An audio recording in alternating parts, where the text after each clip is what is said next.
പശ്ചിമ ബംഗാളിൽ മമതാ ബാനർജിക്ക് കനത്ത തിരിച്ചടി. മമത പാർട്ടിയിൽ നിന്ന് പുറത്താക്കിയ ഋതുപ്രത ബാനർജിയെ പ്രതിപക്ഷ നേതാവായി തിരഞ്ഞെടുത്തിരിക്കുന്നു. 59 TMC MLA-മാരുടെ പിന്തുണക്കത്ത് ഋതുപ്രത ബാനർജി ഹാജരാക്കി. ഇതോടെ മമതാ ബാനർജിക്ക് തൃണമൂൽ കോൺഗ്രസിന്റെ ചിഹ്നമടക്കം നഷ്ടമാകും. തിരഞ്ഞെടുപ്പ് തോൽവിക്ക് പിറകെ രാഷ്ട്രീയപരമായി കനത്ത തിരിച്ചടിയാണ് ബംഗാളിൽ മുൻ മുഖ്യമന്ത്രി മമതാ ബാനർജി നേരിടുന്നത്. അച്ചടക്ക നടപടി സ്വീകരിച്ച് മമത തൃണമൂലിൽ നിന്ന് പുറത്താക്കിയ ഋതുപ്രത ബാനർജിയെ സ്പീക്കർ പ്രതിപക്ഷ നേതാവായി തിരഞ്ഞെടുത്തു. തൃണമൂൽ കോൺഗ്രസിന്റെ 59 MLA-മാരുടെ പിന്തുണ ചൂണ്ടിക്കാട്ടി ഋതുപ്രത ബാനർജിയെ പ്രതിപക്ഷ നേതാവായും അഗ്രുജുമാനെ ചീഫ് വിപ്പായും അംഗീകരിക്കണമെന്നാവശ്യപ്പെട്ട് സ്പീക്കർക്ക് കത്ത് നൽകിയിരുന്നു.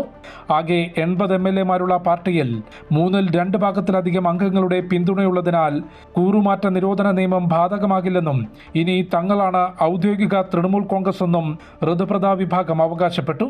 ഇതോടെ ബംഗാളിൽ പടുത്തുയർത്തിയ പാർട്ടിയും ചിഹ്നവും മമതാ ബാനർജിക്ക് നഷ്ടപ്പെട്ടേക്കും. കഴിഞ്ഞ ദിവസം മമതാ ബാനർജി വിളിച്ച യോഗത്തിൽ 80 MLA-മാരിൽ 20 പേർ മാത്രമായിരുന്നു പങ്കെടുത്തത്. MLA-മാർക്ക് പുറമെ മുതിർന്ന നേതാക്കളും വിമത നീക്കത്തിനൊപ്പം നിൽക്കാനാണ് സാധ്യത.